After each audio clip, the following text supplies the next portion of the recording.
j'arrête de lire et c'est parti pour la vidéo. Donc aujourd'hui je vais vous présenter mon bilan du mois de février qui est plutôt pas mal. J'ai explosé les records de lecture ce mois-ci. Donc voilà, on va commencer tout de suite avant que ce soit trop long, étant donné que j'ai quand même plusieurs livres à vous présenter. Je vais peut-être pas vous donner un résumé très complet pour chaque pour éviter que ça prenne des heures. Mais voilà, on va commencer tout de suite. Le premier déjà, c'est Le Prince Cruel tome 1. Donc là, je faisais semblant de lire Le Prince Cruel tome 2 pour ma petite blague du début de vidéo. Mais voilà, donc j'ai lu le tome 1. Et j'ai d'ailleurs très hâte de lire le tome 2 parce que ça a été un véritable coup de cœur.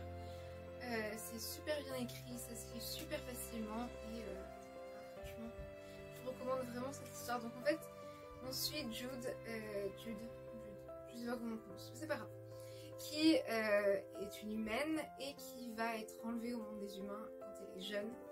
Et elle va vivre dans un monde où il y a des fées, des créatures et tout ça. Et donc on va la suivre là-dedans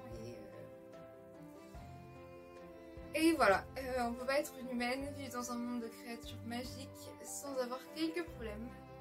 Donc c'était super intéressant. Le deuxième livre que j'ai lu en février, je ne ferai peut-être pas dans l'ordre pour chaque parce que j'ai plus en tête exactement dans quel ordre j'ai lu, mais j'essaierai quand même de respecter un petit peu. Donc voilà, le deuxième que j'ai lu c'est Lettre à une disparue de Véronique Masno. Et j'ai oublié de vous dire pour Le Prince Cruel, ça a été écrit par Holly Black et publié chez Rajo. Donc celui-là il a été publié chez Le Livre de Poche Jeunesse. Il était très court. Je l'avais mis dans ma pile à lire du challenge Petit Mois Petite Lecture. Donc je suis plutôt contente parce que je l'ai lu. Donc c'était super intéressant quand même. C'était... je vais vous lire le résumé. Dans un pays soumis à la dictature, Mélina pleure Paloma, sa fille portée disparue. Enlevée avec son mari et sa petite fille, au bout de 4 ans, l'espoir de la revoir vivante disparaît peu à peu. Et le chagrin devient lourd à supporter. Elle décide alors de lui écrire pour exprimer sa douleur et son amour, pour recréer un lien avec cette fille tant aimée. Puis un jour, de cette longue nuit, la vie ressurgit. Nina, la fille de Paloma, serait vivante. Donc c'était une histoire super agréable à lire, très courte, mais c'était vraiment bien. Ensuite, j'ai lu...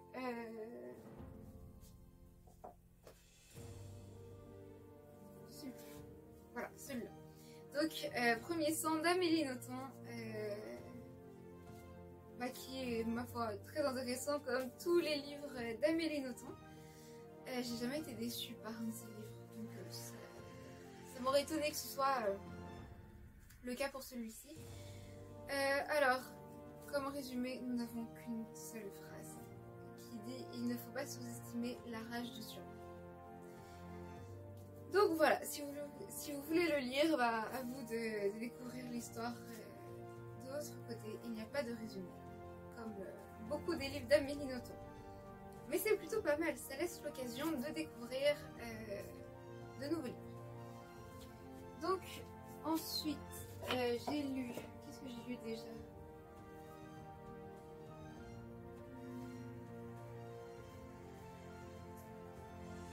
Ah oui. Voilà.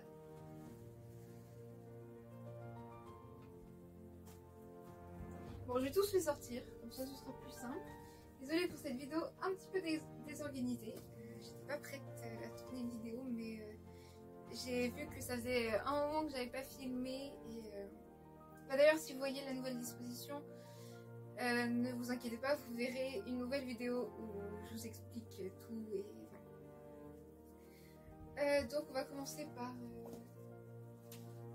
les premiers. Donc j'ai lu Chère Mamie de Virginie Grimaldi. Donc il y en a quelques-uns que je vais devoir vous mettre dans un book haul parce que vous ne les avez pas encore vus dans un book haul, mais je les ai lus, donc je vais les mettre dans mon bilan. Donc en fait, dans ce livre qui a été publié chez Le Livre de Poche, c'est pas vraiment une histoire qu'on raconte, c'est plus l'auteur qui écrit des lettres à sa mamie. Et c'était super intéressant à lire et émouvant à certains moments. Et d'ailleurs, tous les bénéfices sont reversés à... J'ai oublié le nom exact du... Ça s'appelle Sécu du Bonheur.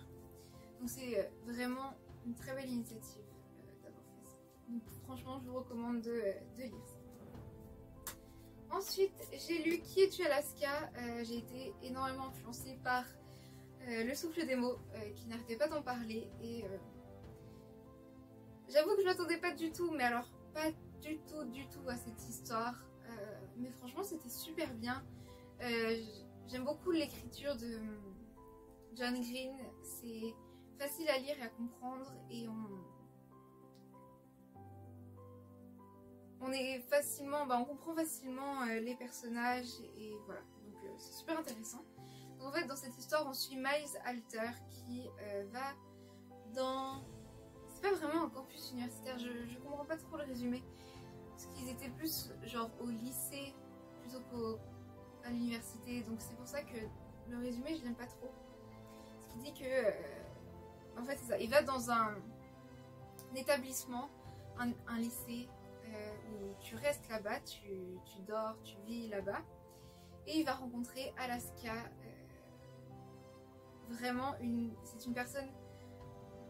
il la décrit comme la troublante, l'insaisissable Alaska Young, insoumise et fascinante pour Miles Alter. Donc on a suivi justement toutes ces impressions-là au cours de ce livre.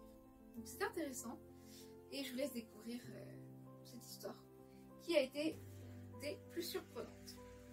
Ensuite, j'ai lu, pas ensuite, je sais plus dans quel ordre exactement, mais voilà. J'ai lu Tous nos jours parfaits de Jennifer Niven, publié chez Pôle Fiction. Donc celui Qui es-tu Alaska aussi a été publié chez Pôle Fiction. Donc cette histoire est super touchante.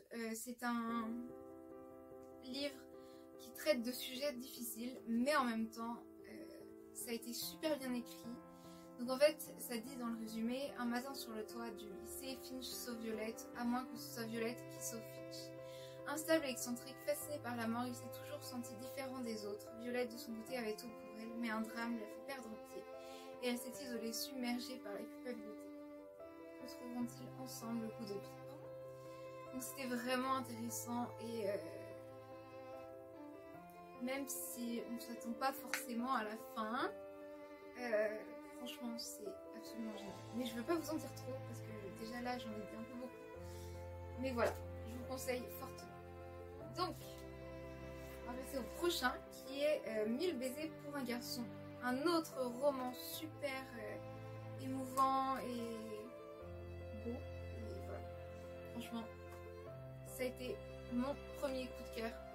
Peut-être pas mon premier coup de cœur de l'année, mais mon premier coup de cœur du mois, puisque je l'ai lu au début. Et honnêtement, lisez ce livre. Donc, dans cette histoire, on va suivre Poppy et Rune, qui sont amoureux depuis l'enfance.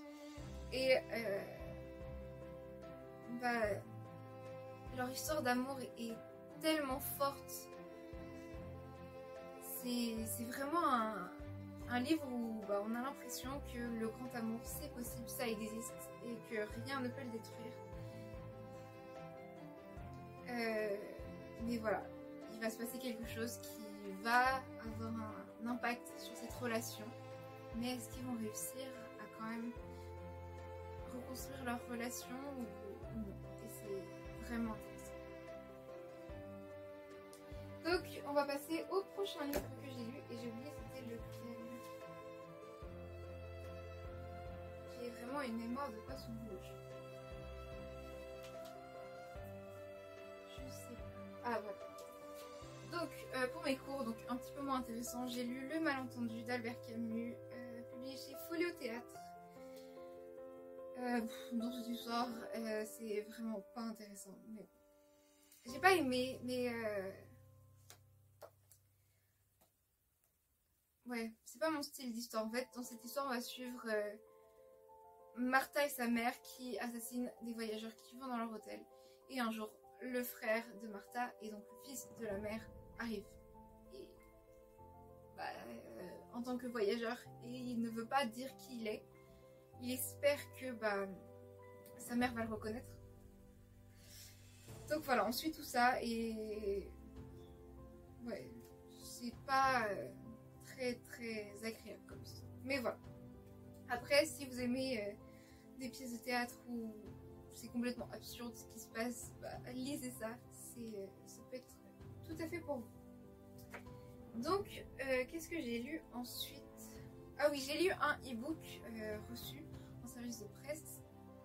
Ouais, c'est ça. Vers le milieu du mois. Et c'est un peu dans le même style que 1000 baisers pour un garçon. Pas tout à fait, mais presque. Au niveau de l'histoire d'amour et d'un événement qui vient. Donc j'ai vraiment trouvé que c'était super intéressant. Et d'ailleurs la fin est super surprenante. Mais c'est vraiment intéressant quand même. Et d'ailleurs, j'ai oublié de vous dire le titre. Ça s'appelle Don't Leave Me Alone. Et ça a été écrit par... je vous remettrai le nom. Parce que je me souviens de son nom de famille, c'est Caro. MMJ. J'ai un doute. Je préfère ne pas vous dire de bêtises et juste vous mettre le nom quelque part par là dans l'espace autour de moi. Donc c'est en auto-édition et bah voilà, celui-là aussi je vous le recommande. C'est très intéressant. Et maintenant, qu'est-ce que j'ai lu d'autre? Ça c'est vraiment le gros mystère. J'en ai lu tellement que je me souviens plus. Donc je reviens dans 2 minutes. Et bon ça y est, je me suis souvenue. Et c'est le dernier livre que j'ai lu.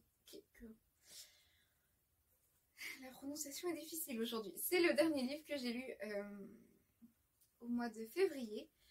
Parce qu'en fait j'en ai commencé un. Donc La Passe Miroir tome 2. Parce que j'avais lu La Passe Miroir tome 1. Je sais pas si vous voyez ce que je pense en plus. C'est n'importe quoi. Donc j'ai lu La Passe Miroir tome 1 en décembre et je n'avais pas encore lu le tome 2 et je l'ai commencé en février mais je l'ai fini vendredi dernier, donc le début mars, le 3 mars, donc je ne le compterai pas dans mon bilan de février, il sera dans mon bilan de mars, donc voilà.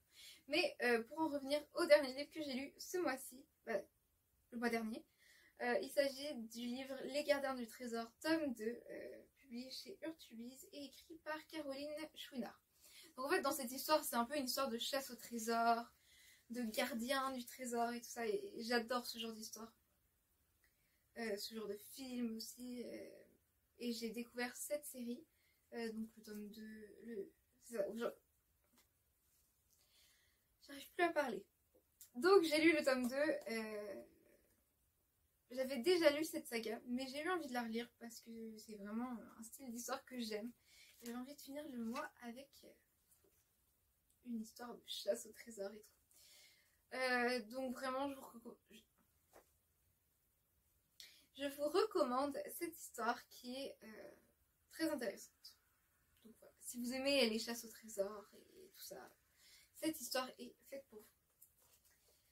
Donc c'est tout pour mon bilan de février. C'est déjà vraiment très très bien. Il y en a 1, 2, 3, 4, 5, 6, 7, 8, 9, 10 à peu près. Voilà, donc c'est vraiment plutôt pas mal. Et je suis vraiment satisfaite de moi parce que j'ai lu 5 livres en janvier et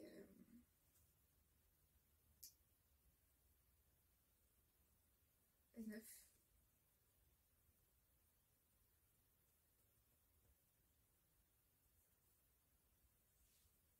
Ouais, c'est ça. Oui, c'est ça. Ok.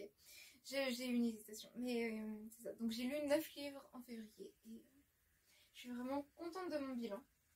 D'ailleurs, n'hésitez pas à me dire combien de livres vous avez lu ce mois-ci. Ce que vous avez lu. Est-ce que vous avez eu un coup de cœur. Donc les commentaires sont là pour ça. J'y réponds le plus souvent possible. Et voilà. Donc j'essaierai d'y répondre s'il y en a. Et s'il n'y en a pas, c'est pas grave. Donc voilà, je vous souhaite une très très bonne journée, de très très bonnes lectures. Et on se retrouve pour une prochaine vidéo que je vais sûrement filmer aujourd'hui aussi. Donc ne faites pas attention au fait que je sois habillée de la même façon, c'est normal. Donc voilà, je vous souhaite de très très bonnes lectures d'ici ma prochaine vidéo. Et on se retrouve justement dans une prochaine vidéo. Donc bye.